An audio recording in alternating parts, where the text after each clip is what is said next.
Hi, I'm Alan Rolleri, Publisher and Vice President of Business Development for Hotel Business, and joining me today is AAHOA Interim President and CEO, Ken Greene. Ken, thanks for being here. Thanks, Alan. Pleasure to be here. Thank you. So Ken, on June 8th, Hotel Business reported that you were named Interim President and CEO of AAHOA. 2 months later, here we are at AAHOACon 21.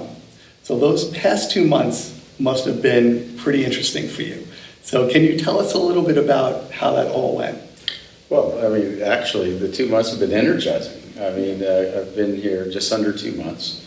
Most of that time I've been on the road.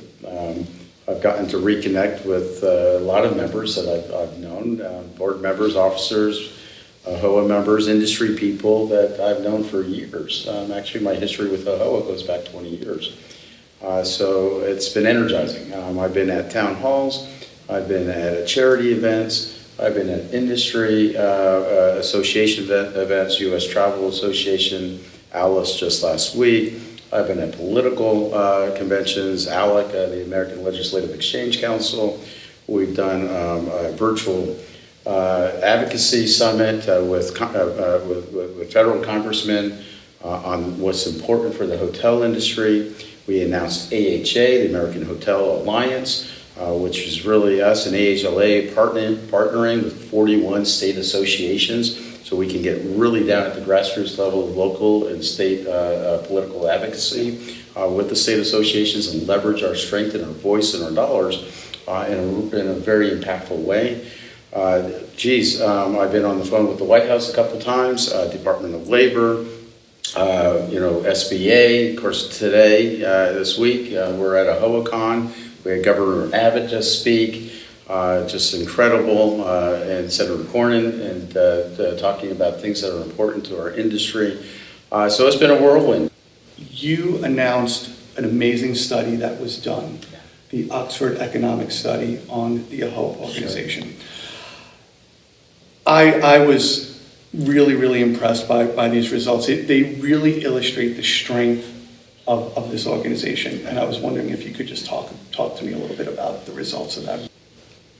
Oxford has shared with us that AAHOA members own 60% of the hotels in the United States. Now, what's really powerful about that is we can take that 60% and we can break it down all the way down to the congressional districts in every state.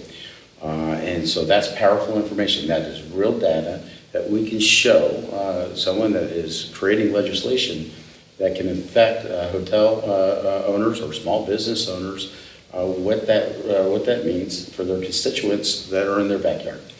So really powerful stuff. The data is really surprising, and I'll give you a couple highlights. Like just here in Texas, 89% of the hotels in Texas are owned by AAHOA members. Now, the hotel industry is a huge driver of the economic recovery, and once the recovery is done, just in terms of our economy. And when you start to think about 60% nationally or 89% in this state, what that means to the economies, it's really huge. The other thing that was maybe surprising to many people is the segments that our owners exist in, because I think there was a perception that AAHOA just exists in the economy and mid-market level, and maybe that was true 30 years ago when AAHOA was first being founded. But the AAHOA owners have been extremely successful, and they have continued to move up in the chain scale in terms of in terms of their portfolios and in doing business with all the brands. So, for instance, 50% of the upscale hotels are owned by AAHOA members. 40% of the luxury hotels are owned by AAHOA members. Those are powerful numbers. So with the Oxford study complete and AAHOACon 21 wrapping up shortly, what's next for the association? Sure. Listen, we've got really 4 pillars that we're focused on. One is the political advocacy, and there's always work to be done there that never stops. I think we've got we have a federal PAC. We work on the federal side. We've got a whole team up in DC that works on that. But I think we can do a much better job of working at the state level. And so that's what, AHA, the American Hotel Alliance, I think that's going to be to really leverage that by working with the state associations, say model legislation that we can take, so for instance, California, CHLA does a wonderful job of, they're fighting battles every day in that state, and they do a wonderful job of coming up with model legislation and fighting those battles. If we can take what they're doing and then share it with other state associations so that they don't have to recreate the model, and then we can take the voice of AAHOA and AHLA and their local voice and deploy 30 or 50 or more owners at a political event at the local level, we can make a huge change. The second thing that we focus on is really the franchise advocacy and being a voice for our members on what's working, maybe what's not working, and just trying to create that communication with brands. Listen, there is always conflict between franchisee and franchisors. I've been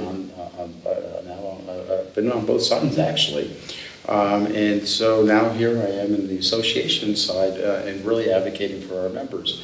And many issues are all really around communication, perception versus reality.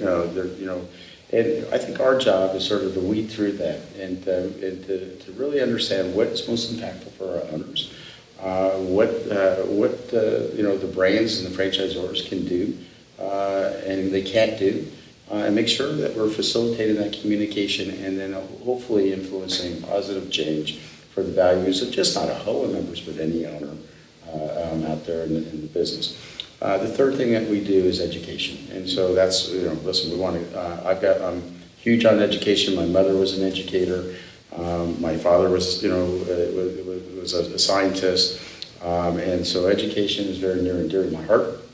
And AAHOA does an extremely great job on that. In fact, I think you heard David Kahn yesterday talk about during COVID how they relied on the education process that AAHOA delivered. And the AAHOA team did a wonderful job on really managing that communication and education to just not members, but to industry leaders.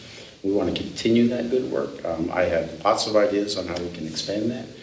So stay tuned on that. And then the last one is really just talent development, not just for internal talent, but to help our owners to recruit. Well, Ken, it sounds great. As always, my friend, great to see you. Hotel business is really excited to report on all these upcoming initiatives, and we will see you soon. Well, thank you, Alan. You guys do such a great job, and we're so appreciative of having the opportunity to talk to you. Great. Thanks for being here. Thank you.